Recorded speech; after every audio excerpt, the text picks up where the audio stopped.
બોલો સદગુરુ મહારાજ કી જય, આજ કે આનંદ કી જય।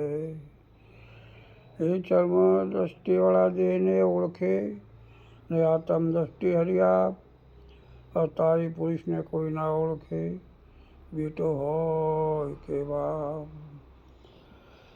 મૂળ શબ્દ નાભીથી ઉઠે ને જીવનની આવી મેં બોલે, शून्य मंडल शब्द का वासा तेने खोलता साधु खोले। कहे कबीरा सुनो भाई साधु, सब श्वासन के श्वास में वहाँ खोजो तुरंत मिलो, छीन भर की तलाश में। काचो कुम जलमय धरियो, बहार भीतर पानी, ऊँचो कुम जल जलमा भळ्यो, सोगत वीर ने जानी। कबीरा सब जग निर्धना, धनवंता नहीं कोई, धनवंता सो जानिए राम नाम धन होय। बोलो सदगुरु महाराज की जय।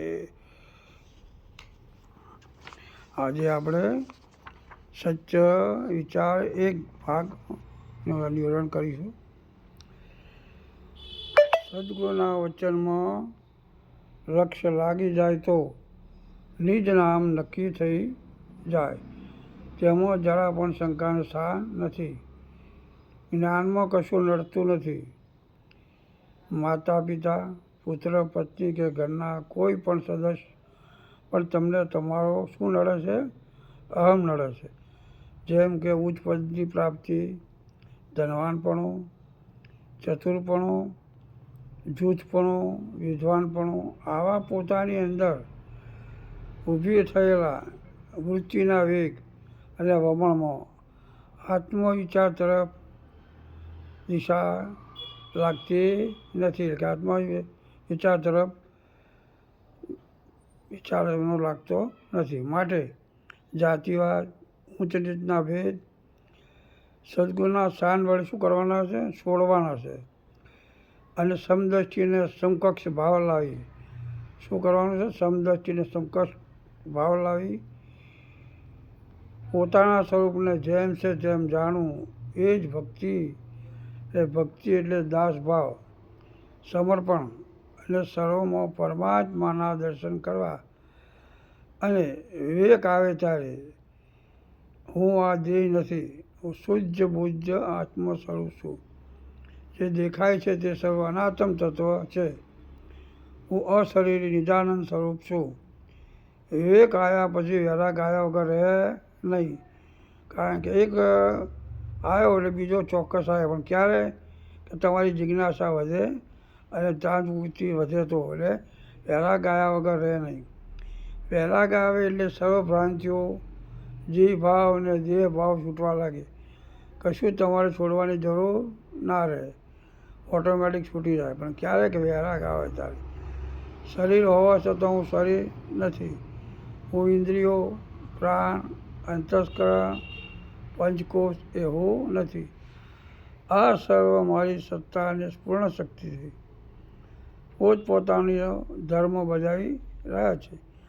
આવી સમજ સદગુરુ શાંતિ આવતા જ્ઞાન સ્વયં પ્રગટ થાય છે, કે લેવા જવાનું નથી, કશું પણ નાખવાનું પણ નથી, કારણ કે તમે જ્ઞાન સ્વરૂપ જ છો। કેવા છો? જ્ઞાન સ્વરૂપ જ છો। માત્ર આવરણ હટાવવાનું। શું કરાવવાનું છે? આવરણ હટાવવાનું છે। એટલે જે સદગુરુ યુક્તિ પ્રકૃતિ કરી સમજણ લાવી એટલે દીધું છે, સદગુરુ મારી તમને સમજાવજો। હવે તમે છો ને તમારે તમારું ધ્યાન રાખવાનું છે। શું કરવાનું છે? પોતે જ પોતાનું ધ્યાન રાખવાનું છે, બીજું કશું કરવાનું નથી। ઈશ્વરની વાતો દરેક સંપ્રદાયવાળા કરે છે, પણ ઈશ્વર કેવો છે વિશે પૂછતા બોલતી બંધ થઈ જાય છે। એટલે હું કોણ છું? આ સદગુરુ સાચાને પુણ્ય મળે તો તરત સમજ આવે છે। માત્ર આ જ સમજવાનું છે। શાસ્ત્રો અને મહાપુરુષો કહી રહ્યા છે, પણ આપણને સદગુરુ જ્ઞાન વગર સમજાતું નથી। શબ્દથી શબ્દોનો સાર પકડાય ને તેનું લક્ષ્ય પકડાય તો જરૂર સમજાય છે। માત્ર શબ્દના અર્થ કરવાથી જ્ઞાન કદી પણ નહીં થાય। શ્રી રામ કૃષ્ણ અને કબીરથી પણ તમે તમને જાણી નહીં શકો, પણ સત્પુરુષના સંગ કરવાથી, તેમના વચન શ્રવણ મનન કરવાથી, ચિંતન કરવાથી અને નિધ્યાસન કરવાથી ત્યારે તમારામાં પૂર્ણ જાણવાની તાળાવાળી એટલે મુમુક્ષતા જાગશે અને તમને સદગુરુ સામેથી આવીને મળશે. ગોતવા પડશે નહીં, પણ ક્યારે પૂર્ણ મુમુક્ષ આવશે ત્યારે તમે તેમના ચરણે સર્વસ્વ સમર્પણ કરતા, તેમની દયા અને કરુણાનો ભાવ પ્રગટતા, તે જ ક્ષણે તેમના ચરણમાં નિસ્વરૂપનું જ્ઞાન એક પળમાં થઈ જશે. આવો તેનો મહિમા છે. પણ જ્ઞાન થયા પછી સદગુરુ વચન મુજબ રહેણી દેહ સતત વિધેય પદમાં રહી મળેલ અવસર શું કરવાનો છે? ઉજાળવાનો છે. કે આ મળેલો અવસર છે એને જાણીને તેના મુજબ રહેવાનું છે. શાના મુજબ? કે સદગુરુએ આપેલા વચન મુજબ. નિત્ય નિજ સ્વરૂપમાં રહીને પોતાનું ધ્યાન રાખવાનું છે. એક ઘેર આવ્યા વગર સમજાય તેમ નથી. તત્વવશી મહાવાક્યનો સમજાય તો જ કહે અહમ બ્રહ્માસ્મિ, અને પછી કહે હું પર્વતમાં હિમાલય છું, નદીઓમાં ગંગા છું, અને વૃક્ષમાં પીપળો છું, અને મનુષ્યમાં રાજા છું. આ સમજાય પછી કહી શકાય એમ નથી.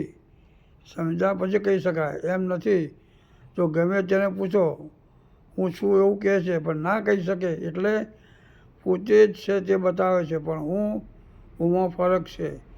એક સામાન્ય દાસ ભાવનું છે, એક હું અહમનું છે. એટલે અહમવાળો હું છોડવાનું છે.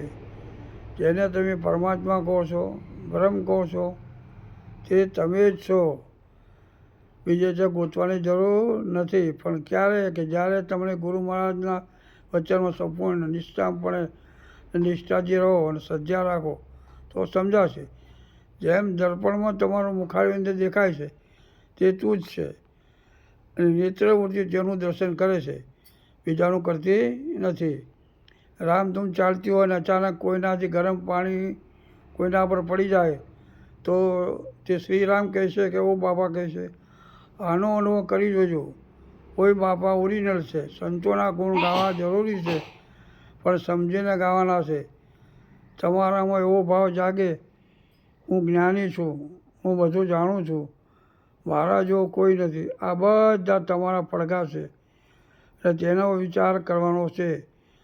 જેમ મલમલનું વસ્ત્ર પહેર્યું હોય તો આરપાર દેખાય છે, જેવો રંગ હોય એવું દેખાય છે, પણ તમે એવા નથી. તમારે રંગ રૂપ વર્ણ કે ઘાટ છે જ નહીં. તમારી વૃત્તિ અને વિચારનું વમણ છે. જ્યારે સમજાય તો શાંત થઈ જાય છે. પૂજ ભગવાને તપ, યોગ, ધ્યાન, સમાધિ, કુંડળી, જાગ્રત વગેરે ઘણા કર્મો કર્યા. પછી અંતે તેમને સમજાઈ ગયું. પછી કહ્યું કે કંઈ કરવાનું નથી. માત્ર સદગુરુના વચનમાં રહી અધિકારીપણું પ્રાપ્ત કરવાથી જેમ તેમ સમજાય જાય છે. જ્ઞાન તલવારની ધાર જેવું છે. જેમ તલવારની ધાર પર હાથી ના ચાલી શકે, પણ કીડી તલવારની ધાર પર ચાલે છે. તેમ તમારી સૂક્ષ્મ વૃત્તિઓ જગાડી સંત મહાપુરુષના વચનમાં લક્ષ્ય રાખવાનું છે. અને તે ન સમજાય તો પ્રશ્ન ગોષ્ઠી કરી સમજી અંતરમાં ધરવાનું છે. જે આવ્યું તે જવાનું, તે નવી વાત નથી. જેમ કે પદ, પ્રતિષ્ઠા, જન્મ મરણ વગેરે જવાના છે. માટે ખોટો મોહ માયાનો ત્યાગ કરી નિજ સ્વરૂપમાં આનંદ કરો. જેમ ઘોડો ફૂટી જવાથી આકાશ ક્યાં જતું આવતું નથી, કારણ કે કળામાં આકાશ આવ્યું નહોતું અને ગયું પણ નથી. આકાશ છે ને છે જ.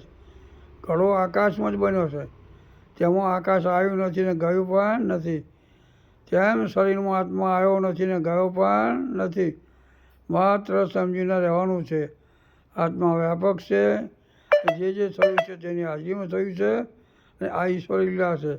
આને સમજી અને ગુરુ વાક્ય પ્રમાણે અને વચનમાં રહી અને આનંદ કરવાનો છે. બોલો સદગુરુ મહારાજ કી જય. આજ કે આનંદ કી જય. બલારામ મહારાજ કી જય.